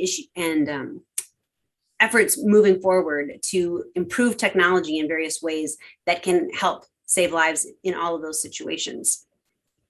Our roadways could be better designed in many different ways, and there's a lot of efforts moving forward to improve that. Certainly, the Build Back Better law, or the Build Back Better policy from Biden, which will really put a lot of money into our infrastructure, would be very, very helpful. And certainly, as we move towards automated vehicles, electric vehicles, our entire transportation system is really moving in very positive ways. And I think it will really improve safety in many, many ways. But today, we really need to take very strong efforts in improving our education and awareness of all of these issues, because all of those technology is the future, but we have to get there. And there are a lot of lives that can be saved between now and then. Great. Sandy. I said earlier there were 2 ahas in all of my years of teen traffic safety. So this is the second one. We implemented roadway safety assessments, but we brought it down to a teen level. And so we take teens and we use the IRAP. We worked with IRAP to create a checklist of an intersection. And we were able to really implement this program within the organization with some funding from an insurance company. And 70% of our students said from their survey that they didn't feel safe in the intersection right by their school. They go out there and they looked at the intersection, they do the checklist and all, and the aha, because I've worn the orange jackets with them and I've been out there and done that, as the crosswalk light isn't timed correctly, the painting isn't painted clearly, there needs lighting. Unfortunately, as a child was hit trying to cross the wrong place because the lighting was poor. And also they've engaged in this, but the aha that I see with the students when you take them out there and help them understand infrastructure. Here's the guardrail. It's kind of nerdy, but it's really pretty interesting when you see that. Our goal was to take the fingers away from them, because a lot of what we talk about is, you buckle up, you drive safe, you don't have too many passengers, you put your phone down. And it really tried to look at, here's what we have tried to build to keep you safe. And the aha was, yes, they pointed out some infrastructure issues that they saw, but what they told us the most was, I can't believe, did you see that person on their phone taking a right on red when those pedestrians were about to cross? So they recognized, oh, those kids weren't in a car seat. They still looked at behavior. So, although they were out there doing that, they talked about the infrastructure. We even had a chapter that got a roundabout built in their community. They advocated for it and got it and secured it. And then they did a community event with Matchbox cars to teach the people that had never driven a roundabout how to drive in a roundabout. So they totally engaged in that. One, we're hoping to fill the workforce for people that are interested in safe systems by learning about this, kind of getting a taste of what it's about. But I think that they understood that they could be doing everything right. They could have their phone down, not have too many passengers, be buckled up, and the actions of somebody else could then create something for them. So it increased the importance even of their decisions in that. So those are roadway safety assessments. I think SAD's been engaged in those, and we've done some with actually some NTSB representatives in the past too. So I would encourage more involvement in those areas to help to understand the safe systems holistically with all that's coming down the no pun intended, the road for all of us. Yeah. And I think that's one of the dangers we get into when we start talking about 94% of all crashes are human error, is that we miss so many opportunities for solutions that are out there. Shayna. Sandy, I think everything that you just shared is absolutely incredible, and I hope that it's definitely sparked the minds of some people to get some ideas flowing. But I kind of want to piggyback off of that and bring the attention to what you were saying about how you can sit and dictate to a teenager all day long what they shouldn't do. And something that I find interesting is something that seemed to be very relevant in elementary school and middle school when I went through it is I would get asked by teachers what kind of learner I was, if I was a visual learner, an auditory learner, a hands-on learner. And they would ask me this so that when they did projects throughout the year, they could make sure that everybody was getting their way of learning at some point in the year. And it seems when we got to high school, I don't think I've been asked that in about 4 years, because teachers do as they please, of course, with how they like to teach. But I think it's important, especially when we are talking about these safety issues, that we need to be making sure that we are reaching all levels of learning, because we often hit the auditory with our virtual things and we hit the visual because we're showing them maybe a diagram of, oh, this is wrong. But what about those hands-on learners? And that's what I really love about what you said, Sandy, because I bet if you took a group of high schoolers into a road, like you were saying, and said, hey, point out what's wrong, or hey, what would you do in this intersection? I want you to go stand here, you there, you there. Who goes first? And I'm going to go to say a lot of them would have no idea. So I would really like to challenge all of the organizations that are on here today, and just the people that are viewing. Maybe you're a parent. Take your teen into these settings. There's a reason why they say practice makes perfect behind the wheel. You need to take them into these settings and show them up front, hands-on, why these things are issues. And a great place to start, if you're not sure, are looking at investing in a pair of drunk goggles. That shows them straightforward what it looks like to be driving under the influence. And when you're trying to get them to do simple little things, afterwards, remind them, hey, how long, think about how long it just took you to pick up that pen. Now go 70 miles per hour on the highway. Think about how much faster you're making those decisions. So I really love everything you just said, Sandy. And I think that getting that more hands-on approach would definitely impact teens way much more. One thing that Charlie mentioned, that at the board, we certainly have a lot of hope in technology, and we're calling for all vehicles to have collision avoidance technology. And one of the things that's been so frustrating for me as I've been, I mentioned my boys had crashes, having to get new cars for them, is finding a good used car with the technology on it. So it's kind of a two-part question is, one, what can we do to try to make sure that our young people have the technology, since they're generally not buying the latest and greatest? And two, how can we make sure it fits their understanding of they understand the technology. I know there certainly are some programs out there that help them. Just curious if you know of any that have worked to help teen drivers know what technology does and what limitations it has. So two that I'll mention, Rob. First of all, SAD has teamed up with Waymo to deliver a number of program elements around not only autonomous vehicles, but a lot of the technologies that you highlight, because you're right. A lot of these pieces are not in a car that a young person's driving every day, but when they hop in mom, dad, grandma, other caring adults' car, and all of a sudden the steering wheel starts vibrating, or lights start flashing like you're in Vegas, it's not because you're on the strip, it's because there's a system there that teen may not know.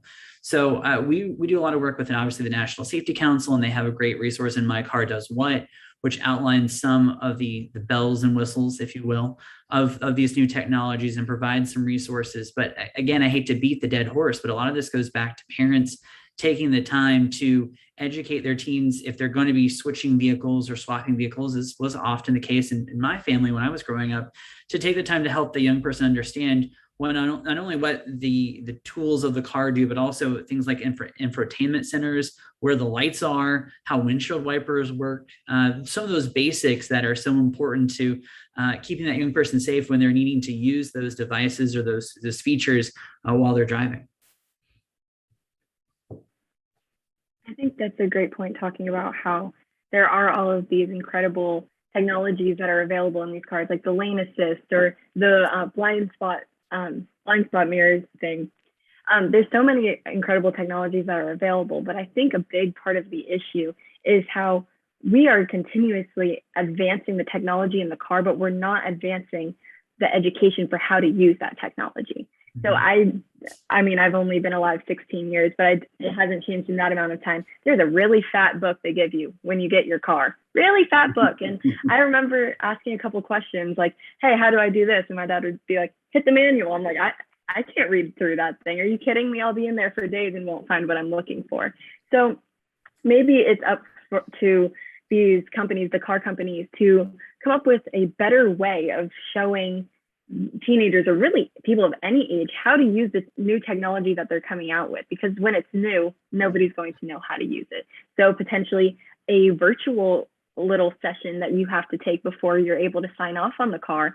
Before you go home, you're going to sit there for 30 minutes. I know dealerships take a long time as is, but you get to sit there while you wait for your car to get ready for those 30 minutes and just see what your car offers and how you can use it. And then if you have more questions, you're able to ask while you're still at the dealership. I think that those would be some things to maybe look into.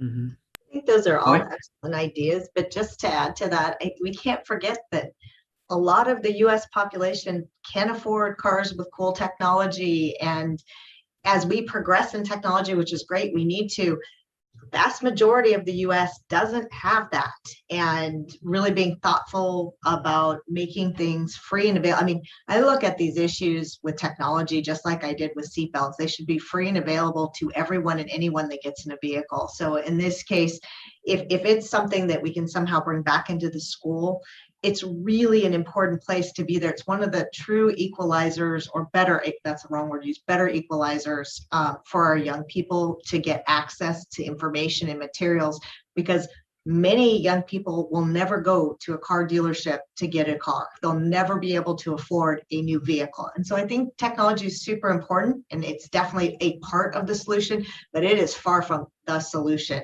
And we can't forget that most of our kids are not in that position. I do a lot of work with foster youth, and there's a population that has such a double whammy against them, particularly in learning to drive. People aren't going to, they're not going to have access to a vehicle. They're not going to have a typical, quote, whatever that means, family member that's going to be able to show them how to drive. And so they are going to be the ones that are going to turn 18, go out there often and get their license with little to no experience behind the wheel.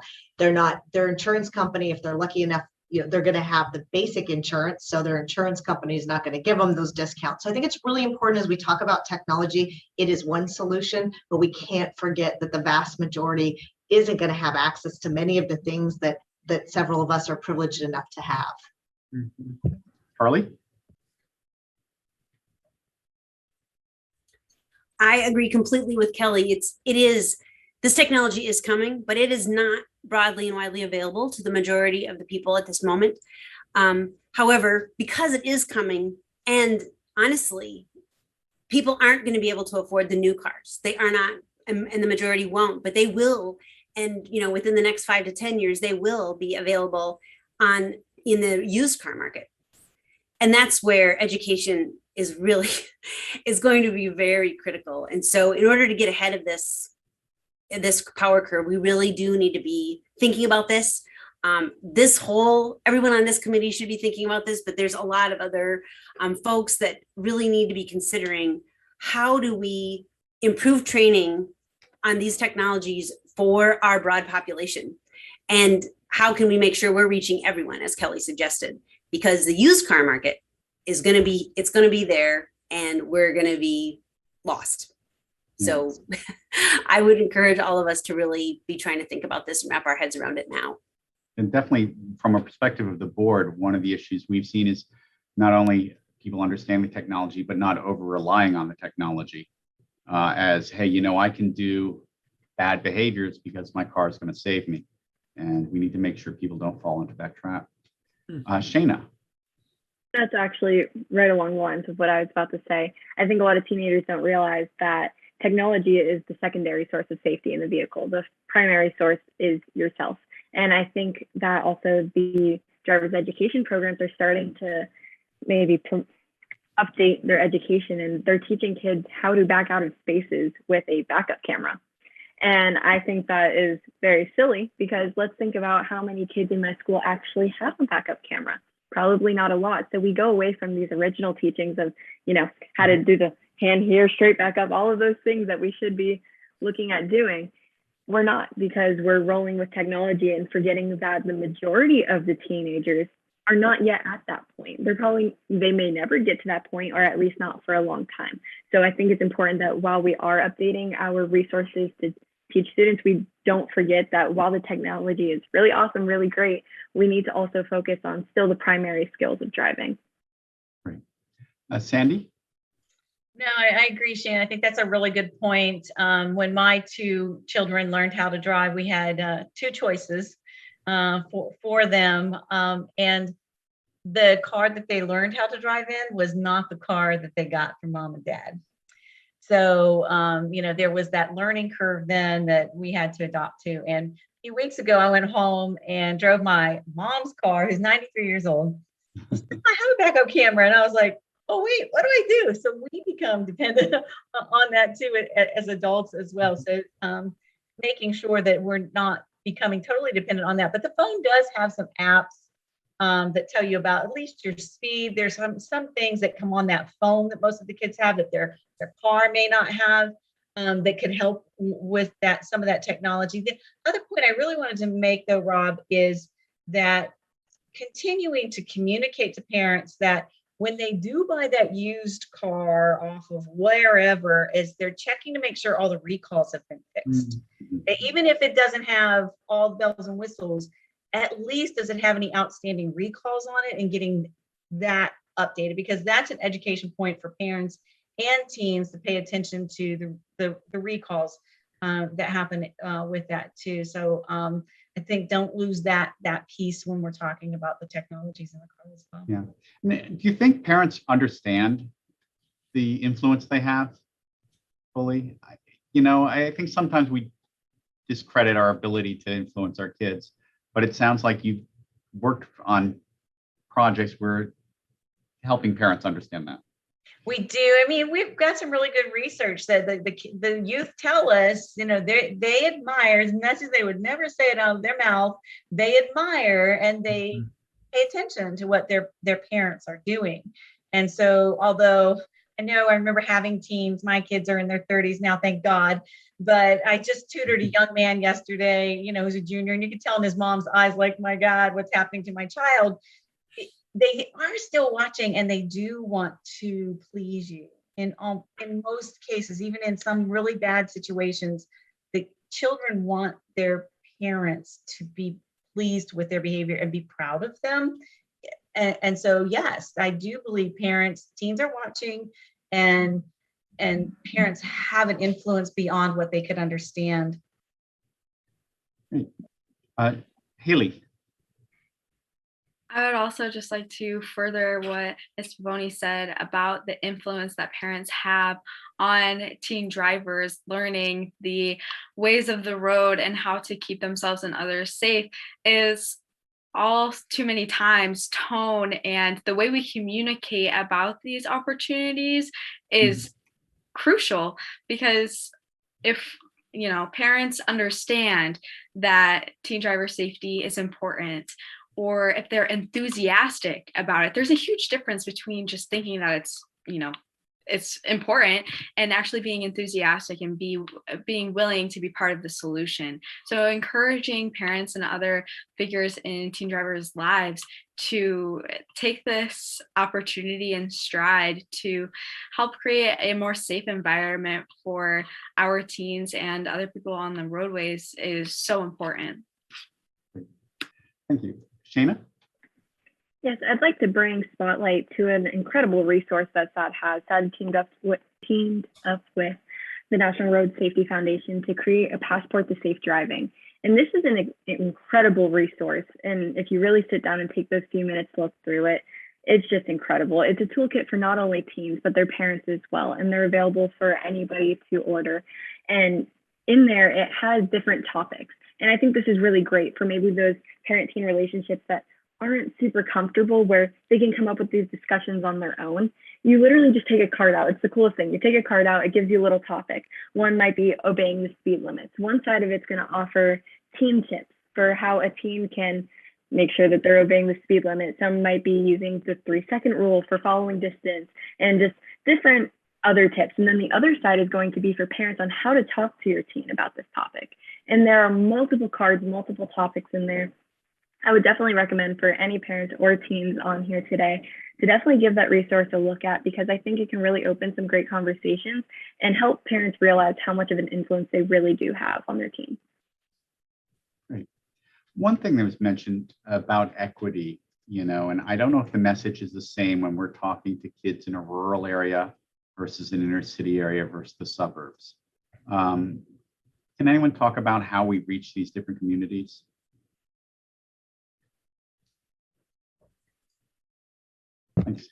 I think it's critical. Oh, go ahead, Sandy. Sandy, it's all you. I was just going to say it's that belonging. It goes back to that belonging, so that you're learning in your community from your community members, and feeling that I belong here and I'm hearing from people who belong here, so they get me and understand. And doing that work, we've worked a lot in the rural roads. And working with rural kids and what they understand. And then you go into the urban and suburban areas, and it is not the same. And you can't have the same messaging. You can't have the same look to it because they don't belong. That's not theirs. And so making sure that in our marketing and messaging and recruiting of the Shanas and Haleys, that they all youth have a place to belong and be a part of the solution. Thank you. Kelly? I think what we found in our research, so we do about 60% of our educational programming in underserved populations that are Title I schools, whether they're urban or rural. And the evidence-based strategies are the same. So that part of the messaging is identical regardless of where we're at, because that's what works. The look and feel, which is what Sandy was talking about, kind of the marketing side of it, I think is really important. And certainly what we find is that the why behind it, a lot of times we come in with programs and we just tell them, do this, do this, do this. And we don't give them the why behind it, why it matters, why it makes a difference. We find that it's much less about the brand per se, that you're smacking on whatever the program is. And it's much more about that visceral emotional connection that you make, where you help them understand the why this matters, and that they can, why it makes a difference in the choices they make, that they are going to be part of the solution. That really is not about, that peeping side, that PLOS, parents looking over your shoulder, but what you choose to do when your parents aren't around, if you're fortunate enough to have parents around, right? So I think that it really is for young people that they need to be part of that solution. And certainly having Shana and Haley here that's making that abundantly clear. We're very fortunate to have such articulate young folks. And I think even those folks that maybe aren't quite as articulate have a lot to say and listening, doing a lot of listening while you're in there, but also not being afraid to guide with those strategies and principles that we do know work. So part of that positive community norming is debunking some of the perceptions we have about kids or communities and what happens in schools with what reality really is. I think that's really important to pay attention and to listen to. Excellent. Oh, Rick? I couldn't agree more, Kelly. You know, I would also add to that this is the beauty of peer-led programming. When we put young people in positions to lead, they're going to naturally exude the values and the strategies that are going to be most relevant to their communities, far more so than we ever could. When we're doing adult trainings, we talk about tossing our adult card out the door.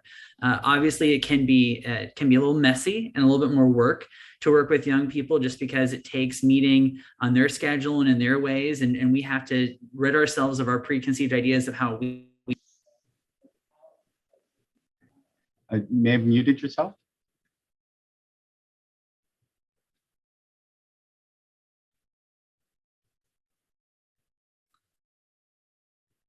Can you hear me? Yep. Yeah. The outcomes are always so much better. Thank you. Great, thank you. Shana? So I think a big issue that also needs to be addressed is how, at least in my area, the DMVs and the tax collectors' offices do not provide adequate tests for teenagers when they go and take their exams to get their licensing. A lot of them are actually done in less than 7 minutes in a parking lot with no other vehicles, not even addressing a lot of the important things. They hit the 3-point turn, they hit all the things that they have to hit, but they do know more than that. And when you get into these private institutions that are doing the driver's education or the driver's education in the schools, their tests are much more lengthy and much more thorough, because they're going through and they're bringing the students into actual real life situations to actually see if they are capable of driving in real life situations. These students, they're not going to drive in an empty parking lot for the rest of their life and have no threats to them or harms. They need to be put into the actual environment where they are going to be for the rest of their driving career, if you will. So I think that that's a very big issue. And today, just making sure that these tests are actually being mandated across the board. And I know that they are regulated in some way, but it makes no sense why some students who aren't ready to get their license can go to a DMV and 100% pass, but then take it in school and take a 25-minute test that is much more in depth, covering all the skills that they actually need, and 100% fail. So I think it's very important to address the differences in these tests. Thank you. Charlie? I agree with that completely. Some of the research that we have done looking at the differences in driving performance between when teens are getting their learner's permit and driving with their parents versus when they start to drive independently. And some of that research has shown that really those teens who get a much broader variety of driving conditions and driving environments are actually much safer once they start driving independently. And certainly the number of hours that they get practice with those parents is also an indicator. And so, as part of the learner's permit process, perhaps, the exam should also be a little bit lengthier and require multiple days and require them to be able to drive in much more varied conditions, and which could really potentially help enforce that for parents and encourage them to really make sure that their teens get that exposure. They really need exposure to those different types of environments in order to be better prepared. Great. Shana? Yeah, I'd really like to respond to what Charlie said. And maybe some people don't know, you must have 50 hours of driving experience and at least 10 hours of night driving for you to get your license. But the thing here is, who's checking that? And they're not talking about the different weather conditions. They're not talking about, did you drive in rain? Did you drive in torrential downpour? Because let me tell you right now, you are not ready to drive in Florida if you have not drove in torrential downpour. And nobody is checking this. So I think that that's something that needs to be addressed in this community that works on these topics. How can we make sure that when parents and teens are coming in to get their license and they say, did you drive 50 hours? The parent says, yep. How do we know that? And I think that's something maybe we should look into. I think one of the issues though that we have to keep in mind is right now the trends are actually removing the obstacles to getting for a teen to get their license. We have several states that have actually thrown completely out the book that you need to have that driving experience because it's expensive and it's inconvenient. And so this is again where to me education and being in the public education system becomes critical because it's one of the few equalizers or better equalizers out there. So I just remind, and then also not all our states require 50 hours. So it depends on your state. Some of those are half of that. And you know, we've seen a lot in the states that we work in, we've seen a lot of legislation passed in the past year and a half that has literally snuck through because of the pandemic and everybody's bandwidth isn't there, removing a lot of the safety and practices and countermeasures that were in place during the pandemic because nobody's there to have a voice. And I think that's really terrifying, honestly, from a leadership perspective. And I think we need to do a better job making sure that we have our voices, whether it's young people, whether it's practitioners or program folks out there, really advocating for that. And there's a lot of great groups that do it, but we need to be more hands-on with it because talking about it when people don't have the money or the bandwidth isn't going to get it there. We have to make it a real priority, and that's going to come from all of us having a voice. We just in California recently just got vetoed this last week, but was trying to make it so that young people didn't have to slow. No one had to stop at a stop sign if you were on a bicycle. And I mean, if you stop and think about it, you know, we do so much of our education, not me personally, but program folks, in trying to teach kids about what a stop sign means, what it means to pay attention to roadways at a young age. So now we're going to tell them they don't even have to stop at a stop sign. Imagine what that's going to equate to when they're 16 and they see a stop sign. So and that's just one piece. There's been all kinds of legislation removing from DMVs that the obstacles of kids having to take a driver's education test behind the wheel. So I think it's really important that we recognize we've got to find the right space for this and then really push for it to be, whether it's in the school, I think in the schools, but wherever it needs to be there. It needs to be consistent. Yeah, I think that's a great message.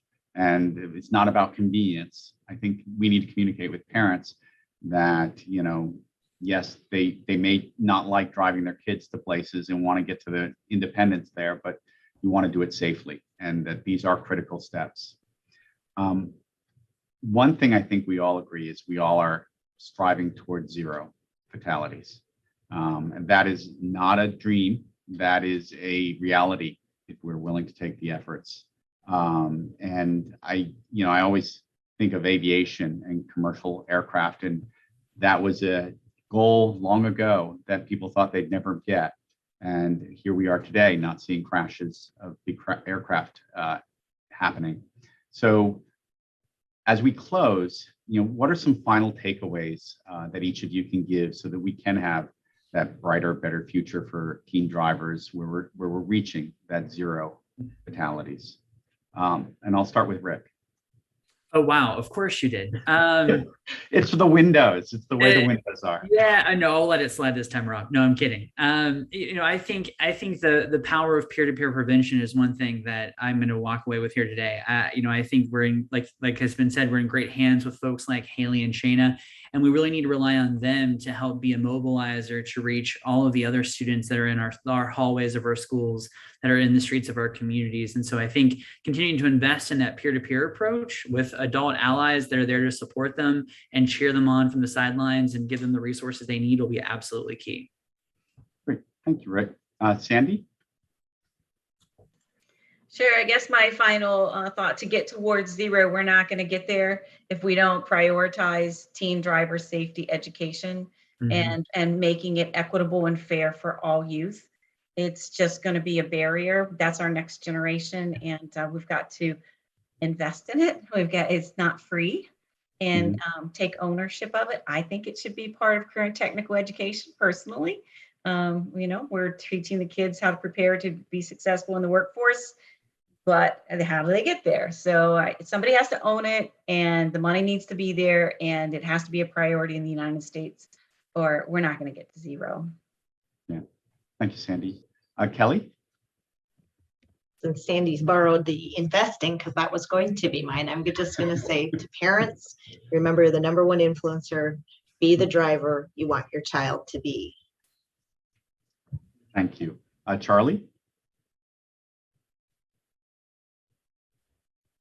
I think my final message would be to all teens and all drivers is keep your eyes on the road and be patient and take things slow.